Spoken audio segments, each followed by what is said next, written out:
The laughter has already begun. There's been a few people I've had on the show here recently that I've known a long time, but I haven't been able to sit down and connect with, not for lack of trying, but this busy person, Laurissa Ellsworth. Thanks so much for giving me your time.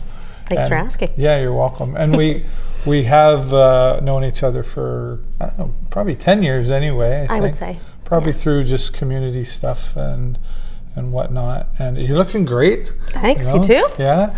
And you're always, that's one, I've got a point, I'm going to embarrass you right now. Your smile. Oh. You've got this huge smile, and it's always like the first thing people see when they walk up to Laurissa. Have you been told that before? No, actually. No, yeah. No, that's, thank you. Yeah. No, you're just got a very welcoming personality, and that'll come into everything we're going to be talking about here today. But you're from Petrolia originally. I am. Yeah, born in Petrolia. Yeah.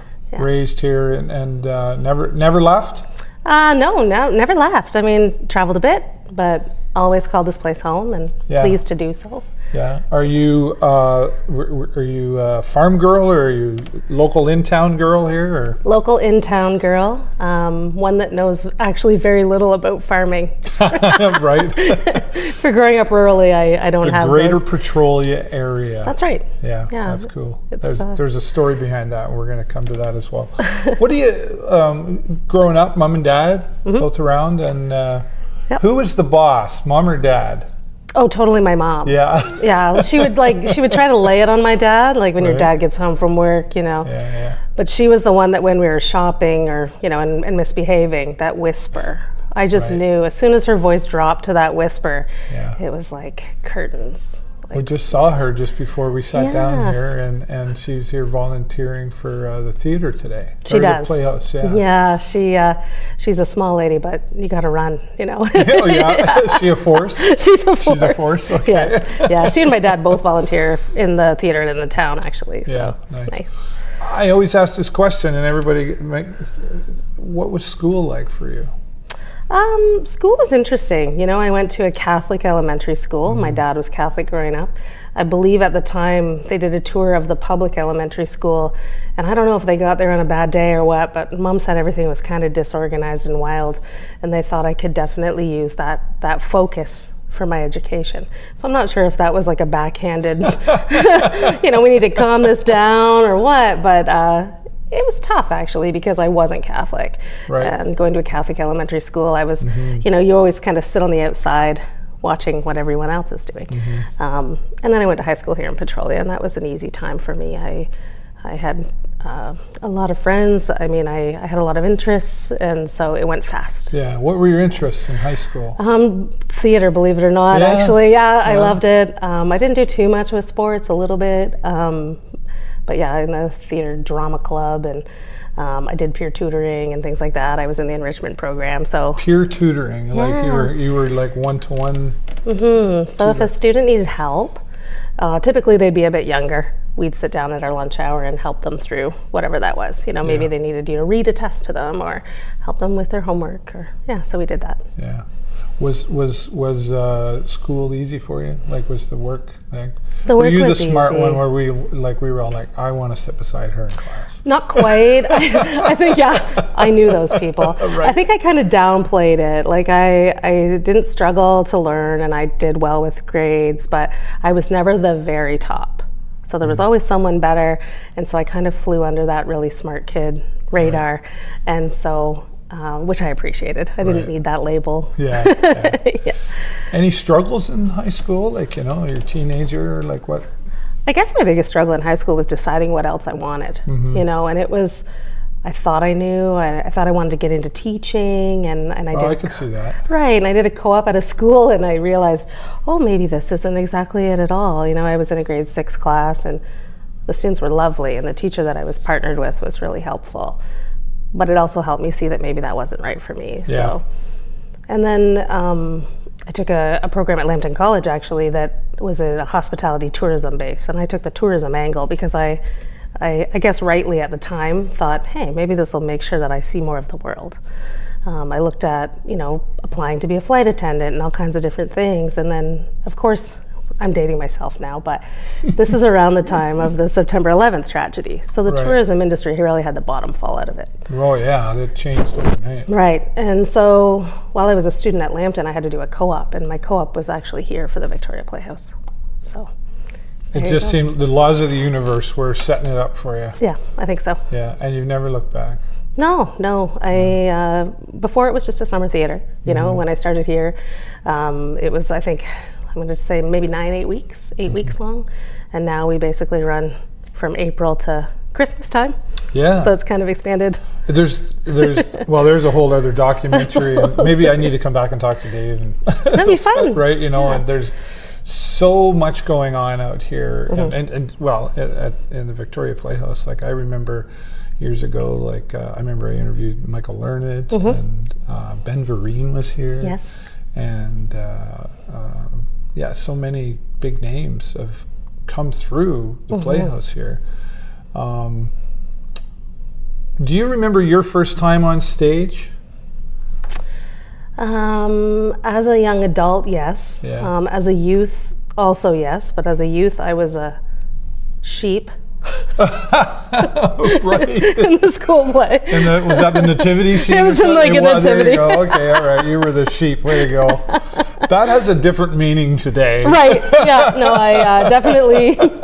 I remember my folks pulling the costume together, and it was like, "Here you go. Like, get out there, lamb." You know. Remember how and old you were? Or I think I would be probably between 6 and 8. Wow, Probably. I Yeah. wish we could find pictures of that. Well, I'm sure there's somewhere. I'll talk to Mom. Now I know. Hey, Mom, you got a picture for this?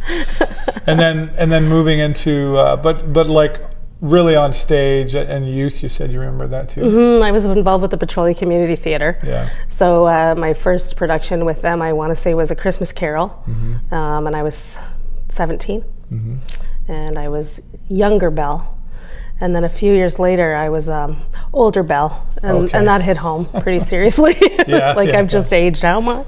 Right. And Harvey, I was on stage in Harvey. Harvey. Wow. I was the nurse in Harvey. That was a good show. That's it was such fun. a great story. That was a great story. Whether it's Jimmy Stewart or on the stage, I've Yeah. seen it probably 5 different ways. And Yeah. anybody I know who's in theater, I always ask this question: what is it? Like, what's the, like, some will go like, oh, it's the rush, or it's the like, what is it for Laurissa that you love being on stage and performing? I loved it when I did perform because I felt like it was bringing art to our community. Because growing up, I felt like I wasn't, not that I wasn't exposed to it enough, but that it wasn't mainstream enough in my life. So I was Okay. glad to bring it to other people. Yeah. And then once I kind of got out of performing on stage as much, what it means to me now is the gathering of people and just the sharing of an experience. I think that's really important. Because you're still involved here, like you are today. Like, there's a show going on today, and you said it's kind of a war, based on a true story, war story. A little bit of love in there, I right? For know. romance for the ladies. That's right. Right. And there's a really unique atmosphere I find here at the town hall / VPP. Whether you're coming in here for the theater or you're coming in here to get a permit for building something or whatever that looks like, the vibe I would call it a city hall, but a town hall, right? Sure. It can be a little intimidating sometimes when you're going down there to talk to somebody about something. Is that on purpose that this has been created? I mean, obviously the building is historical, but is that on purpose the way it's designed for people to walk in to feel comfortable? Yes. Yeah. Yeah, and I think it's the people. We surround ourselves by people that treat one another like family. Yeah. Whether it comes from within the organization or inviting those into the organization. And our patrons, it's come to a point that we get Christmas cards from our patrons. Is that right? now, and it's That's lovely. cool. It's warm, and as a municipal office, we've tried to break that barrier of, oh, I have to come in to pay my taxes, and Right. turn it It's into not like, fun. oh, I It's get like to go going see to the dentist. Right? Only worse, actually. Yeah, now it's like I get to go see my friends at town hall. That's what we would rather them feel. A lot and, of first name basis things going on. Here. and a lot of that small town inside joke too, where it's like, oh my, are you still having trouble with that neighbor? Are you still Oh, doing yeah, this? right. Are you still, so that everybody knows a little bit about each other. Or like, oh, you have a grandchild. How's the grandchild? Yeah. So we're able to to relate. And I think that's a small town thing. It's important too, because I mean, we're so digital, like, here I'm recording on a phone and we're, all this stuff, and we're typically looking at those a lot. And are you a social media gal? So I initially adopted early. Like, I joined Facebook as soon as I could and all of that, and I got kind of involved in it, and now I post so often. I run the pages for work. Oh yeah. And so I find personally I'm like an online enigma now. You don't really know anything about me because I'm so busy with work posting that when it comes to my personal life, I think, oh goodness, that's not, it's more important that I share this ticket information. I had to get a hold of you on email. That was the way. I was like, well, send her on Messenger, and I was like, well, that was 30 days later, whatever. I'm very bad at my personal social media accounts. Yeah. But using that being said, for social media, there's still some people that are not on social media, but some really don't like social media. Truly. Is it social media, or is it the people using social media? I would say it's the people. Yeah. From an admin's perspective, we saw a big shift about 5 years ago toward the more derogatory and negative speak online. And, as one of two people that are the face behind the wall, we kind of look at each other sometimes and say, like, do they know who they're talking to? Because, like, we would never talk to anyone like this. Or if it was face to face, I'm sure they wouldn't say that either. Keyboard cowboys, I call them. Yeah, it's wild. And so the two of us spend a lot of time just thinking, okay, But so it is just you and one other person that's responding to that. Then you have that. Do you respond to the negative, because you feel as the town you have to give them an answer, or do you? Because sometimes the best response is no response at all, or to delete it. How do you handle that negativity? I mean, it's political. It's a town. Oh, sure, and it's there, right? Everybody's got an opinion, and theirs is the right one. But for us, it's usually correction. So if it's negative and it's incorrect data, we'll correct the information and say, no, here's the education. If it's someone being unpleasant just to be unpleasant, oftentimes we leave it. Or sometimes we'll say, hey, did you know we have a comment form? You can fill this out online. Right. And someone will follow up, if it's a legitimate concern. Yeah. But when they're just being a little crabby, we let them be crabby. I'll say it. Yeah, I get it. Well, it's so easy for people to do. That's why I call them keyboard cowboys. It's like, I can tell you off through a text or whatever, but sit down in front of me. You might still, but you think about it more. Yeah, a little less. Right? So, but social media has been a good tool. I think it's been a good communication piece. It's not the only one, and it's probably not primary for us, but I think it's reaching people in a different demographic than are going to the website or picking up something in print or listening to the radio. It's been a good tool in the rest of the toolbox, so to speak. Yeah. And busy, holy events, Batman. Like, I know you just came through the 150th celebration last year, and that was exciting. You had a big music festival out here with some big names. And I think it was Tom Cochran was out here. Tom Cochran was one of our guests, yes. Yeah, it was a committee of 19 people. We started meeting about 6 years. Can you breathe now? I mean, that was busy, right? Actually, someone asked me recently, they said, oh, how's 2025? And I said, I'm buying groceries and I'm actually making food with them instead of buying them and then a week later opening the fridge because we haven't been home and saying, I guess it's garbage day. Right. It's amazing the difference, because even my husband he's the chairperson of Parks and Recreation, the committee for Petrolia. So he's even a volunteer in the world of events. And so, we'd have great ideas for dinner all week and then not be home. But 2025, we're like rediscovering our pots and pans, And you just had Pizza Fest. Yes. And that's always, it amazes me. And this is where, like, I guess I'm sheltered because I know it sounds funny. We talked about this already, but Sarnia, and then there's Petrolia, the GPA, the Greater Petrolia. For a small town, there's a lot of pizza places out here. I agree. Like, why is that, do you think? We have no idea. Why do you love your pizza so much? I know, and they're not the same as the other thing. No, like, they're all different. Yep. And we even had one restaurant this year that unfortunately couldn't participate. So we have 7. And I know, and every time someone asks me, I have the same answer. Like I really don't know. Yeah. And they're all succeeding because they exist. They've been here for a number of years, many of them. And Pizza Fest is not showing signs of slowing down. No. No. And it's funny because a lot of artists come from out of town to work for the Victorian Playhouse, and when we talk, they always say like, "This is the best pizza I've ever had." Yeah, I know, right? And I'm always thinking like, "Okay, this is good. Petrolia's got pizza." I remember one year I was out here watching whatever band it was, and Jennifer and I were like, that year there was 13. How do you have 13? Excuse me, you have 13? Like, I mean, I know like maybe Oil Springs, but still, that's right there. Like, so. It's pretty amazing. Yeah. And like on Saturday, it was just constant lineups for tickets. It was a good turnout. Tickets and pizza. Like I was out here on the motorcycle and I heard the music playing and Nice. And people having a good time and kids running around, and that's what it's all about. It's great because you have it right out front here of the VPP town hall, and this spot out here gets used very well. It does, especially for being what we would consider a passive park with the cenotaph in the middle. Right. Oh yeah. So we always have that respect piece, but also it's right in the middle of town, so it's amazing. It's the ice cream's right there. There's coffee right there. You know, even those that don't serve pizza, restaurants and other things are right around. So it's pretty nice. I see the Actors Guild has, I guess, it would pause, but now it's reopened, new owners and stuff. Yeah, it so sounds it's like nice new to see management. that. Yeah, it's exciting. Keeping the downtown Petrolia going, right? You know, and there are lots of little coffee shops, and you know, the brewery out here. That had to have a big effect on the town when the brewery came in. Massive, and not only just as an establishment in Petrolia, but also an establishment that supports a lot of Petrolia. Right. Because they're the first person to call us when they hear that something's going on to say, how can we be a part? How can we help? Yeah. And that's a pretty awesome relationship. Yeah, and even into Sarnia, I know they've supported my poker run, and nice. And I know other things that happen in there. They're reaching out, so that's good. Let's go back to your husband.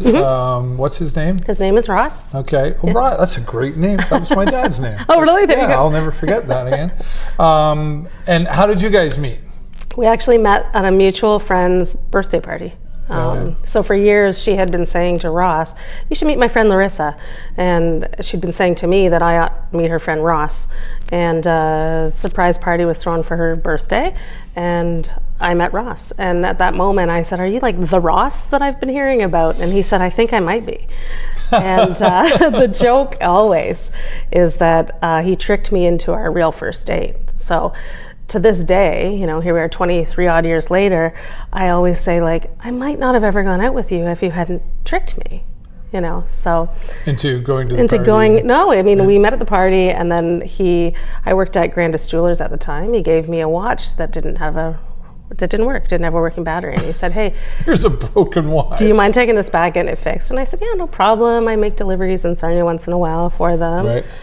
So I had called him and said, "Hey, the watch is ready." This is about a week later. I said, "Are you home? I'm coming in kind of at the end of the day." He said, "Yeah, no problem." And I show up at his door, and he's got a big bouquet of flowers and dinner reservations. And I thought, okay, well, that's pretty hard to get out of.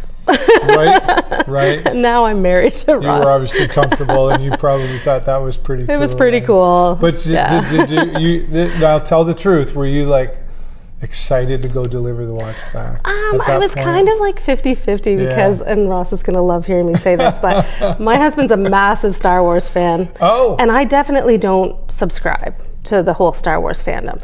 This interview's over. and I'm not Star Trek either. Oh, boy. Oh my gosh, I know. So, stop. So when I met him, he has a toy collection, and his biggest thing was like, "Hey, you should see my..." It's not a toy collection. It's true. It's a merchandise collection.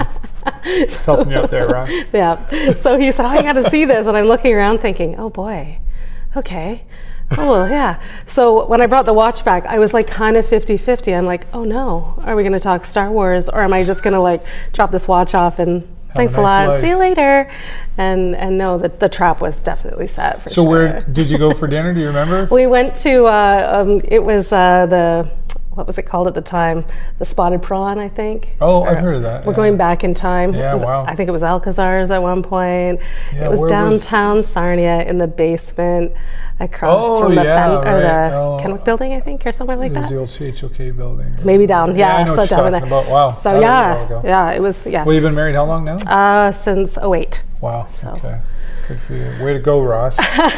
You tricked me. Is he still a romantic guy? He's a great guy. Yeah, I'm so fortunate, and I actually know that every day. Yeah. That's cool. Aside from the continuous Star Wars collecting. That's still an issue? It's like the whole attic of our house. So how do you make up for that? What do you collect, or what do you do? He'll just take me where I wish to go. Okay. So if I have I've had enough of winter situation, he'll say, You no said you like to problem." travel. I do, yes. Yeah. And so he'll take me out of the cold into the heat somewhere usually. And then I just look the other way when all the boxes are marching in the house. So. And did you, now I'm really going to pry, did you know at that moment, was that the moment, or do you remember the moment you were like, this is the guy? This might be the guy. It was actually really interesting because I remember saying to a friend of mine after maybe seeing Ross a couple of times, it's just easy talking to Ross. Like I just felt like, okay, I can just talk to you. I can just be me. I don't have to worry. Right. I don't have to think about what you're going to say. I don't have to feel nervous about something silly you're going to ask me. And it just never felt like work, and it always just felt like an obvious progression. Yeah. Honestly, yeah. And to this day, when we're not, unfortunately, sometimes being confused for siblings, it stays that easy, and it's better than being confused as being the dad. Trust me. Yeah, that's good though. Yeah, no, congratulations it on that. Thank you. It's nice to be able to come across that in life. It really is. Yeah. And I know we both give 100%, so there's never a question of that, which I really appreciate. Yeah. And then sometimes one picks up the slack when the other one's not doing so well, and then vice versa. You pick up the extra. You do. And we went through a massive home renovation here in Petrolia. When I say massive, it's about a 135-year-old house that we worked on for 10 years. Wow. And we're finished and still married, which I know are both really big deal, so I got to put that out there. But I remember many days, we were dog tired from the work we were doing, and just remembering that, okay, today might not be your day, but I've got the strength to kind of keep going was huge. Yeah. So. Good for you. Yeah, that's he's a awesome. good one. You can talk about it too. I mean, some people say, I don't want to talk about my marriage. Well, the Star Wars piece, I'm not good. Yeah, okay. You're still working on that one? I still don't know what they're called. You know what you did? Just go out and buy a great big giant Star Trek thing. See. And put that right in the middle of his room. It'll be a big problem. I already have trouble naming them. So have you been to Comic-Cons then? I went to one in Toronto with him and a couple of friends, and it was kind of also by trick a little bit. His friend said, his friend said to Ross, "Oh, my wife's coming, and she would really like to hang out with Laurissa for the day." And Ross said, "Laurissa, Amy's going to be there. She really wants to kind of hang out for the day." And I thought, okay. So we meet up, and that wasn't it at all. Both of us were like... There was the look. I know, we were both like, what are you talking about? And Ross was kind of a little chagrined, and then our friend Parker said, oh yeah, no, I didn't tell anyone. That was just kind of my thing to get you guys here. And so the whole day, it was laughter. We had a great time, but we were so far out of our element. Yeah. And at no disrespect to Ross or anybody that was there. It was a great day. It was just me thinking, I don't know what any of this is. Right. And then recently Ross was at the Pop Culture Show in Sarnia, and he had some things there. And I said, do you want me to help you for the day? At least I'm a person. I can sit there if somebody comes up and I can take $5 or whatever.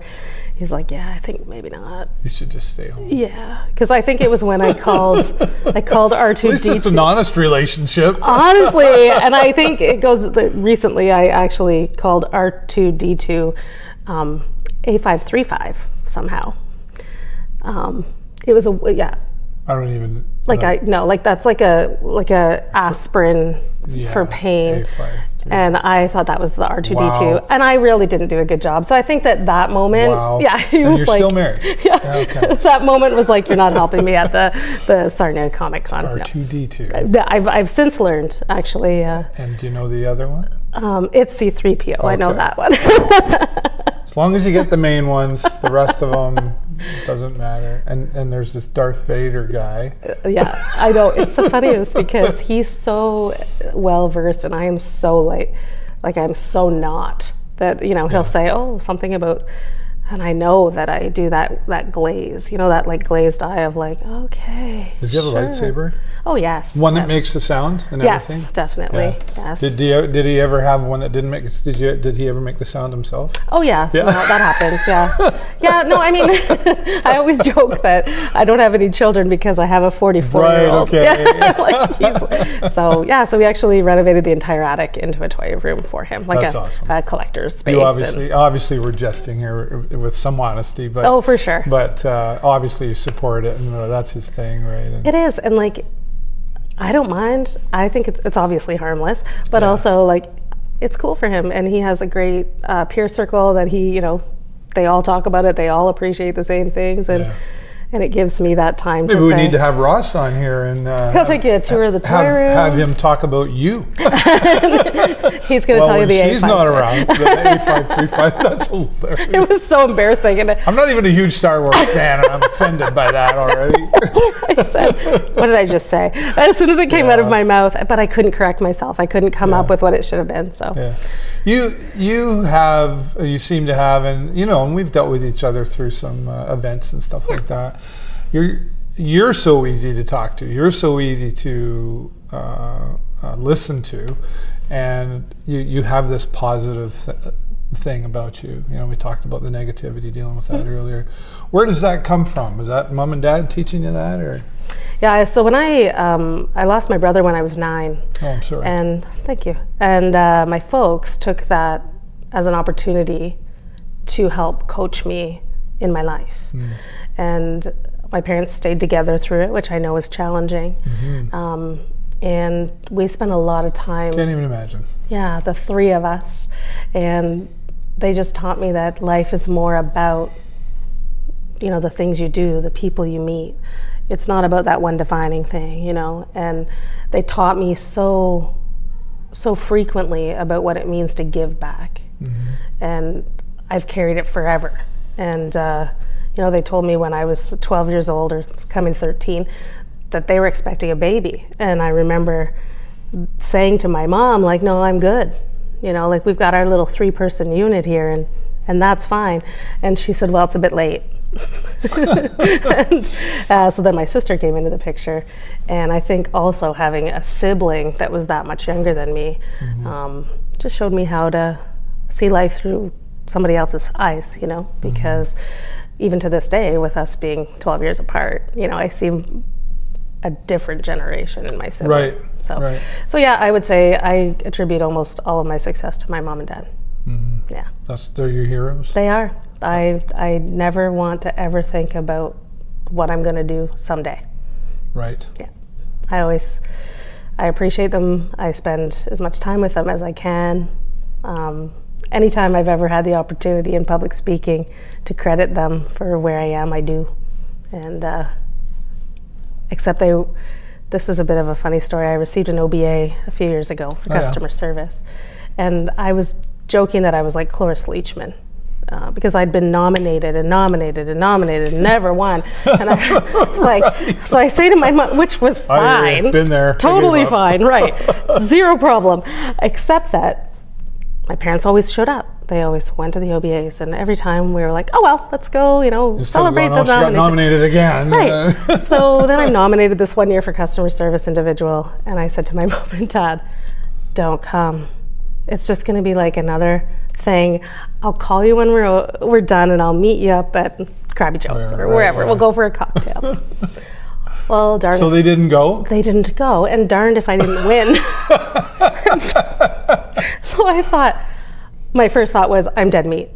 Right. Like, How I'm dare totally you dead win and meat. we're not there. Exactly. Because you told us not to come. And I thought, oh. So I get in the car and I call my mom and I said, oh, hi, Mom. And she said, what happened? Like, she knew right away. And I said, well, I guess I was wrong. And the fury of my mom, she was like, Laurissa, I told you, you know, because she was ticked. Well, they've been to everything always. Right. And we missed the one thing. Yeah. And, we can't, yeah. Oh, for goodness sakes. And I said, like, I had no idea. I just figured it was another fun year of me saying, oh, that person's, oh, great. Great. Absolutely and thank perfect. you for the nomination. And of course. But and all the nominees are just as important as the winners. Absolutely. Right. So, but I even remember when they had me pose for my photo after, I'm smiling thinking, this could be like my last photo. I'm dead meat. Because my folks are going to kill me. I'm going to the grave. Anyway, side story. Congratulations on that. Oh, thanks. Yeah. And thanks for sharing about your brother. I didn't know that. Yeah. And that's, you say you were 9 years old. I was 9. He was 5. Yeah. Yeah. Well, we don't have to get into the story, but like at 9 years old, it doesn't matter how it happened. It's how are you even understanding what just happened? I didn't. I think at first that was the thing. You know, I first couldn't understand, and I also went through a lot of guilt as a child too, because one of my last things I ever talked to him about was that I was really busy right now playing Nintendo, and he should probably go away. And I remember as a kid thinking, I shouldn't have said that. Mm-hmm. As a better adjusted human being at this point in my life, I realized it wouldn't have mattered. Right. I could have, the last thing I said to him could have been anything. Yeah.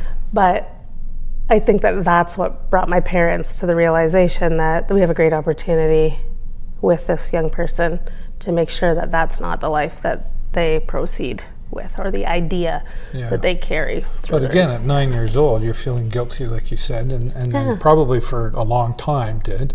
And you can't understand. No. Because it's not supposed to happen that way. That's right. Right. We're supposed to grow old.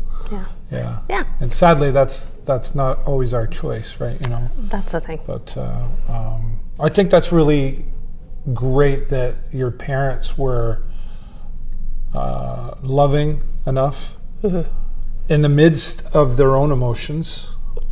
I can't imagine. Right. Yeah.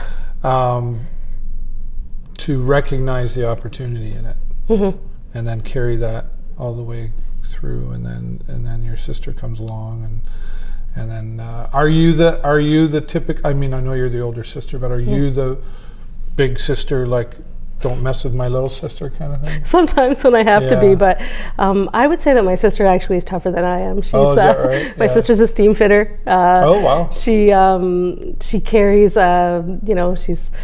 she carries herself in a less she's more abrupt, I guess. Okay. You know, she's still kind, and she's still my sister, and we are similar in many ways. But she always tells me, "Oh, you're so patient. You just let people go on a lot longer than I do." Ashley, her name's Ashley, and she's very strong-willed, very quick-witted. Strong-willed. Yes. She's my mom. I'm always told to take after my dad. Yeah, she definitely takes after enough. my mom. Yeah. And then is she married or? No, she's not married. No, not yet. So not yet. Well, she's only 33. I mean, she's got time. Do you look out for her when it comes to the boys? Actually, over the weekend, I was like, hey, that's my sister in there. Right. So what are your intentions, all that sort of attitude? Like, why am I being your mother? And it's funny because I feel like every so often I do kind of get that big sister back up. Right. Like, does she appreciate that? I don't know. I would say maybe 50% of the time. Sometimes, otherwise she's like, really? She's like, will you stop? Yeah. Sisterly love, right? Absolutely. So you're close. Oh yeah, and she's so capable. Like, she does not need me to do that. Right. But there's just like this weird, like, visceral, like, I need to say something about that. I always try to dig a little deeper into what's going on in the world without, going down any rabbit holes too much. How are we doing? I'm a little scared at times. What are you scared about? The future of our youth. How so? I think the world's sort of a scary place for them right now, for placemaking, as far as, finding their place in the world, for finding meaningful employment. Not only that, pays their bills, but also sort of fulfills what it is their heart desires, and And I watch, people in my sister's age category having trouble buying a house and having trouble making those ends meet, and it worries me. Because as a child, born in the 80s, it was always just the next step of my life was like, okay, well, now you buy a house. Okay, buy the house. Okay, well, now you need a car because your car's broken down. Okay, you get the car. But it's not like that anymore. No, people are having a lot of food insecurities, housing insecurities. And I guess the bleeding heart or the love in me is saying, we need to take better care of our people. How do we do that? That solution is, I think, something I haven't come up with. I think it's a big answer. And I don't know where it lies. I mean, things are just getting so financially unattainable. The world is moving fast, and I think these poor students coming out of school are coming out with so much debt that to get ahead, I don't know what that magic formula is. It's scary. We can talk about that when the camera's done, because I go a long ways with that. But you've obviously put a lot of thought into this. This has been on your mind, and you can hear it in your look on your face right now. It's very concerning to you. Have you looked around for solutions? Have you thought about, government? We can. Where do you start? I mean, it's all pretty messy, right? But should we be relying on the government to fix all of this? No, I think that there also needs to be a social component, which you see in Petrolia, actually. We've got this great community refrigerator. Yes, as an example. I was going to talk to you about that. I love actually. It's so cool of an idea, and it's been working. Works great. I interviewed somebody it might have been Ava. Horwood. Yes. Yeah. And she first brought it to my attention, and I know there was. Young fella just did a performance, I think, at the brewery, that was supporting this, and it really has gotten community attention. It has resonated beyond, I think, what they imagined. They're getting produce from farmers. They're getting food donations from all different sources and things like that. But in addition, they're also getting a lot of volunteerism. They're doing a lot of food rescue with our grocery store. Things that are otherwise being written off as expiring or whatnot.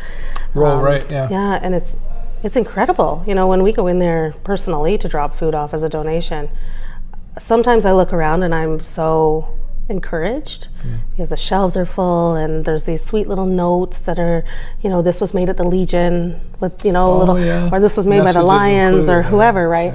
And so it's obviously a certified kitchen and all that, but also there's this little smiley face or these little, and it's so encouraging. And then other times I go in and my heart sinks because the shelves are empty. And I know for sure that that's not for lack of donation. Yeah. You wouldn't think, I've lived in Sarnia all my life, and I remember thinking, in Sarnia, there's not a problem. And then it was probably, a good 7 years ago anyway, that I really started seeing, didn't see it probably because of the conversations that I have with people that learned about it. It was couch surfing and stuff, but you didn't really see it. Now we see it, but it's always been there. You wouldn't think in Petrolia, a little beautiful town of Petrolia, that there'd be that issue. Yeah, and it shocked me at first too. You hear stories of people living rough or people having challenges with housing or getting sort of a meal on the table. Yeah. And as someone that's lived here my whole life, I thought, really, you don't see it, so it doesn't exist, I guess, is what your mind that's fair. kind of first I think does. that's most of us. And then I did see a few signs of it over the past few years, and in both my role at the town, but also as a resident, and I thought, these are young people. These are people that, they haven't chosen. None of these people choose this. None of these people ask for this to be a part of their life. This is something that's happened that might have been preventable should something have been able to intervene sooner, or should we have noticed their need before it became desperation. Right, should we recognize it? Yeah, it's a tough one. It is. I don't know the solution either. I mean, I think, but I think you really nailed the key component in it all, which is the people. Yeah. and I've said it before, people who watch regularly know, and I have a friend, Kelly, who reminded me, but it was the Beatles that came up with it, right? All you need is love. And some of us have a hard time even saying that word, I think. Do you agree with that? I do. Yeah. Because I know I'm a very empathetic, loving person. I'm, you know, you are. And I know it because I feel it deeply, you know, and my boss was teasing me the other day. He's like, you know, you're an empath. And I said, what have you been reading? You know, but, right. but which YouTuber are you watching now? But right, you know, and I think that it does lead to things like working in the theater and working with people of all ages, abilities, and stations in life, you know. And the thing we always think of here is we might be seeing you for the first time, and we might be seeing you for the last time. And this might be your only outing this year, week, month, we don't know. Right. And to me, that just reinforces that need for love. And I lead with it in basically everything I do. Yeah, it's who you are. It is. It's like how I've known you. It's just who you are. There's no effort in it for you. It's just, what do you mean? This is just this is how we do stuff. The effort is in being a tough girl. That's the tough. effort. I have to really call sister up for that one. Yeah, exactly. I was going to joke that I would go in the washroom and like Superman myself. Ashley. Yeah, become my sister. Ashley. Is Ashley your hero too, along with your 100%. How so? She took a job in a field that is predominantly led by men. Yeah, right. And she's tiny, little thing. And she said to me one day, they needed me to carry this 50-pound metal plate, I guess. And I said, how did that go? And she said, I thought I was going to break my back, but I did it. You know, and her attitude is just so like gritty. Yeah. And so she's my hero because I would have said, I don't know if I can carry that. Right. But she was like, I got it. And then, you know, that was it. And she said, I couldn't let them see that I had to struggle. So she said, so definitely that strength and that directness. And that's amazing that you can say that. It's about all of the above, meaning mom and dad and your sister, right? Yeah, we're a close family, and I'm so fortunate. Yeah, and the love thing, you know, I think that probably comes from them as well, you know, like you learned all that. And but you know, I think you're right. That component of caring and doing that little extra. And I know like there's some people that maybe used to donate to food banks. They're the ones that are attending the food banks now. Most definitely. Even just like once a week, it's like we just need that little extra, and that's with them working. Absolutely. Right, and I don't know. Like I'm the guy that says like, prices go up, they don't go down. Like there's not much we can do about that. So how we have to find other ways to generate an income and work on that. And I always think if you can, you should. Right. And I'm not saying he needs to be $100 a week, but if I'm buying groceries and I can buy an extra can of something or an extra box of something, then I should do that. And to me, maybe it's the difference in the $20 in my grocery bill, but to someone else, like you say, it may be putting something on their table where they didn't have the option before. And maybe we could make some sacrifices of our own individually. Like beer is always a good example. If you're going out tonight and you're going to hang out and you're going to have 4 beers, maybe you only have 3. Exactly. And there's that extra $10. These, like, I don't know, $8, whatever it is. Right? But it goes a long way for somebody that's not eating. For somebody else, it's $1 million. That's right. I don't know about you, but I remember feeling, oh my God, I couldn't pay my hydro bill years ago. Like $100. Wow. It's crazy. I know when Ross and I first got married, it was like, we can either afford our hydro bill or we can buy cable. Like that was like, you know, like, so we're getting, channels over the air. Yeah. And now hilariously, Ross works for Cogeco. And so now hilariously, Ross works for Cogeco. Oh yeah, okay. And so I said, good, finally we can afford cable, you know, is the joke at home. But yeah, I totally remember that. Right. How was that in your marriage, like the conversations you have to have about, well, money. Let's talk about money. Yeah. Like that's always a tough one on a marriage or anybody. Period. Like, do we have the same bank account? Do we share? Do we have our own? Do we Did you guys figure that all out before you said I do? We did, because so when we were married by the Anglican Church, but we were married in the theater here. Oh, nice. And so one of the it was neat, but one of the requirements for that was that we had to take pre-marriage counseling. Oh, yeah. And that was like the whole Saturday was having those tough conversations. Like, do you want children? What does your spouse or your future spouse want? You know, what do you think about banking? If you have debt, have you told your partner? All of these, right. No, that's why I'm marrying her. Right. But, you know, it was just because as I said, Ross and I could talk easily always. Yeah. We felt like it was like, people don't talk about this. You know, we were startled by the fact that people had to go to pre-marriage counseling to talk about that. Yeah. A lot of people. They really don't. I would say most people don't. No. And they don't talk about the kid thing either. Right. And then it's like, yeah, I want kids. And it's like, I don't know. I thought you knew that. Right, exactly. So I remember us sitting in this counseling, and then I think we had a lunch break. Okay. And I remember the two of us saying like this is till 3? You know, because we We've already figured this out. Right. We already knew. And it was we're good. Yeah, like, we don't mind being here. It was just us being like, what the heck? Like, what else are we going to talk about? So did you help everybody else then? Or no, we just let them go. We were like, we listened to their little, in the group chats. It was like, oh, man. Fun conversation on the way home? Yeah, we had a lot of laughs. Ross said, I didn't think we were this ready. Like, but for us. Oh, yeah, we're doing really great. Yeah, like. Those two are in trouble. Watch the newspaper. Right. But no, it was definitely, it was just like, so you're comfortable, because, marriage isn't always easy. Sometimes you got to fight for your right. Mm-hmm. Other times you got to compromise. I would say marriage is a big compromise, right? Probably. But you're comfortable having the awkward conversation. We seem to be so far, and we use humor, of course, sometimes. And sometimes I'm like, when did this come in the house? Like it's an R2D2, let's say. Let's say. Like it comes in the house. It's an A535. How'd that get in here? But it'll be like, when did he get here? Right.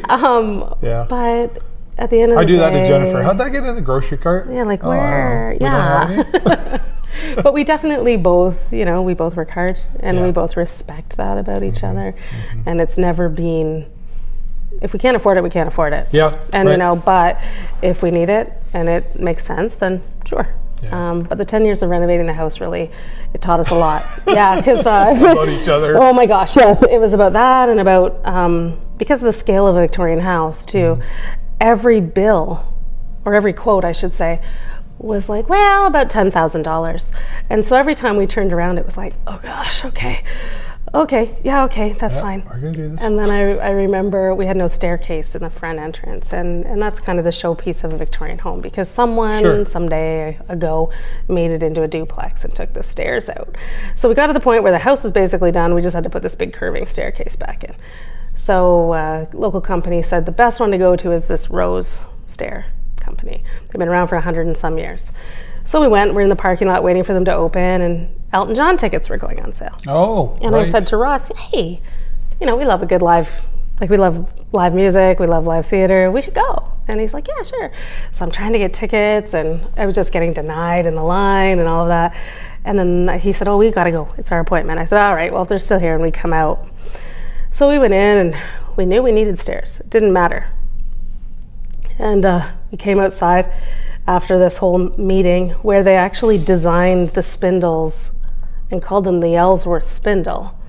So right now you're already knowing where I'm going. Uh-huh. So we come out to the car, and he said, do you feel like we still need to see Elton John after we just bought a fully loaded Honda Civic in there? Right. And I was like, I'm okay. Yeah, Let's just. See, I would have been like, it's Elton John, Sir Elton John, by the way. Right. I was like, throw that CD in. You have a toy room full of. Yeah. Yeah. So, you know what? Throw that CD in. We will walk on these stairs for many years longer. Was that when he came to Sarnia? No, he was. I think it was. I'm not sure where we were looking. Maybe London or Toronto. Okay. Yeah. But it was just funny because, that $400 or $500 for tickets in the parking lot before our meeting was like, we can do that. And then we buy this staircase, and it's like, no, we can't. And it'll be rice for the next 5 years. Hope you have a great show. Yeah, exactly. We'll listen to your CD. Right, in the car. we'll see it on the news. Exactly. Right? Yeah. But yeah, that was, we learned a lot. That house taught us a lot about money, because every time we turned around, as I Right. said, it was like, Good life lessons in there. absolutely. Yeah. And now whenever somebody gets a tour of the old place, it is designated as a heritage site. Ross and I intentionally take them to the basement. And it's because the basement cost us more than the rest of the house. So we're like, hey, this is where You're going to look at this. You're gonna love this. Yeah. Everyone's like, oh, look at the fireplace. Don't look at the fireplace. The Ellsworths over here. Yeah. Exactly. So cool. we're like, don't look at the fireplace. Go downstairs. That's where the money's at. But it's Let's shift gears a little bit before. Sure. Boy, we got to wrap up soon. Crime Stoppers. yes. Every time I say that, I hear it. Crime Stoppers, right? But how long have you been involved with them? I want to say this is coming 4 years now. Yeah. And this was something you got tricked into as well? I mean, obviously. By our friend Sean? Sean Robbins, yeah, he reached out to me. It was just kind of the tail end of COVID, and said they were looking for some new members for the board. And my first answer was, I'm likely a terrible volunteer. I find myself a bit busy, and I just don't know if I have the time to dedicate. Yeah, it's a fair answer. Well, and I just didn't want to set the bar so high that I could never reach it. Right. Because I thought, it's in Sarnia also, so I thought, okay. Yeah, and that doesn't seem like a lot, but I remember when we live in Sarnia and Jennifer worked out here. It's a little bit. 20 minutes one way, it's 40 minutes, it's actually an hour. And then by the time you park, and I know it seems, but it's quite a bit. It's true, especially after working for the whole day too. Right. Oh, so, now I got to go all the way to Sarnia. See? Yeah, exactly. So I said, well, I don't know if I'll be the best. So you have to go through an interview process with them, and then a police check and everything. Background check, all that yeah. stuff. So were you worried about the background check? I mean, no. I always joke that I work in the municipality, so I'm literally the most boring person you're ever going to meet. I'm like, there's nothing here. But I was more concerned about this interview because I thought, like, what are they going to ask me? Yeah? Because I don't have a law enforcement background or anything, and I fortunately haven't had a run-in with the law, so Right. I said, I don't know. And no, it was just to find out who I was and if I might fit the group. And sure enough, here I am 4 years later. It's really cool though. And being a member of Crime Stoppers, I kind of underestimated the community value of it. But we do some great stuff, introducing ourselves to the kids and making sure that they're not afraid of the idea of seeing something and saying something, and we've been doing a lot with fraud. Oh, it's huge. Oh my goodness, like these poor folks that are getting in trouble with that, and so we've been trying to get that information out to the banks and out to the public, and apparently they have a moose costume that I'm too tall to wear, which was exceptionally fortunate for me. So. Oh darn! I know they hired me over Zoom, so they didn't know I was 5'7", and I thought, oh perfect. right, over Zoom, right? Yeah, exactly. They're like, oh. It Darn. fits about someone 5'5", and I thought, perfect. We've since enlarged and Crime Stoppers, I think, doesn't get the attention it deserves. So I'll bring it up that they're self-financed. Like they're not. I think a lot of people think Crime Stoppers gets all this money from the government, and I think they might get a tiny piece from the police budget, but I don't. Police budget, yes. But very small compared to some of the tips that they're giving out. It's the money they have to raise. So we have a big fundraiser every year, a golf tournament. Yeah. And it's probably our flagship fundraiser. Yeah. And I'm on that subcommittee as well. And the first year I was blown away. The generosity of the people of Sarnia Lambton, because it's Crime Stoppers, making sure that those drugs do get off the street. It's important. Yeah. It's so important. And they've been around for. I remember. I was in high school. I remember Crime Stoppers. Right? I understand. That was in the 80s. I think that's about the Sarnia Lambton chapter is that old. I remember we did it over COVID. In fact, I think I live streamed it a couple of times. Was the bail in jail? Oh yeah, that's fun. Yeah. And they don't do that anymore? They do like a virtual now. Yeah. Or, they just like... Come on, bring it back to the what mall. I said. Set it all up. Yeah, throw me in a cell. Yeah. I might end up staying there, but let's do it. I've been in the cell about 4 or 5 times, arrested in public for taking me there. Yeah, it's a bit, let's go get Burrows. Anyway, it's a lot of fun though. I think people get, and like the kids enjoy seeing like the police are there and the action yeah. and the kangaroo court. So Honestly. I want to be a judge. I've never been a judge. I've always been the guy tossed in. I'll pass it on. Yeah. I know. But thanks for your is there anything else besides that you volunteer with? I'm with the Lambton Central Petrolia Optimist Club as well. Yeah, but okay. I always joke that I'm a terrible club member. I don't show up to any meetings, but I do whatever they need. Right. If you need me, I'll do it. Here's some money. Yeah. Let me help you. What do you need? Yeah. But no, and we volunteer quite a bit of our time, in town. And my husband and I have started volunteering a bit with Petrolia Discovery. And, if you have the time and you have the wherewithal, the community needs people give back that care, and unfortunately when Discovery underwent a bit of vandalism in the spring, it wasn't even a question in my house. It was just like we got up on Saturday morning and we what both, do we got to do? Exactly, grabbed some gloves and a broom and went out there, and it's nice because Ross isn't a small town guy, so the fact that he has adapted to this beautiful little Greater Petrolia area. I love that. The GPA. That's so awesome. It's nice because he has identified that community piece that he didn't grow up with because he was always in such a bigger area. Right. Right. So he's learned a lot just being here. I think so.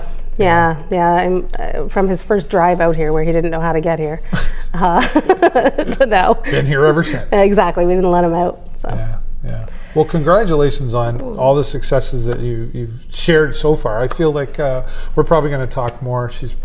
Unless you got to get back to work, because we're here at the town hall and the VPP town hall. Mm-hmm. Which one comes first? It's the town hall, home of the Victoria Playhouse. Home of the Victoria Playhouse. Yeah. Okay, I knew it was in there somewhere. Sitting in the council room. Wow, yeah. This is a really cool room. Actually, I'm going to take some video and show it on here. It's a neat spot. It's thank you so much. Thank you. I can't tell you how I've been looking forward to sitting down with you, because I think the last time we talked was over a Zoom, and then it's just nice to be able to sit down with you and catch up, so to speak. For sure, so it feels like it. For all of that. Real quickly, I will ask you one more thing. Is there a bucket list? Is there something on the bucket list that you haven't done yet? Is there a bucket list? I have a little bucket list. I'd like to get to Egypt. Oh, when it's safe to do so. Right. And wise. That's so cool. Yeah. Awesome. Well, I tell my husband it's any time really, and he says, Laurissa, watch the news. Yeah. So maybe someday. You're like, whatever. But at least you know you want to do it. I do. That's right. Cool. Thanks again, Laurissa. Thank you. Thanks to all of you for watching me here talk with our friend Laurissa Ellsworth.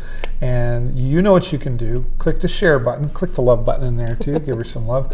But the share button's the most important button, so we can share her story and everybody else that's here on the show. But as always, that's all the time I got for you this week. Have a great week and an even better weekend. We'll see you next time right here in the show.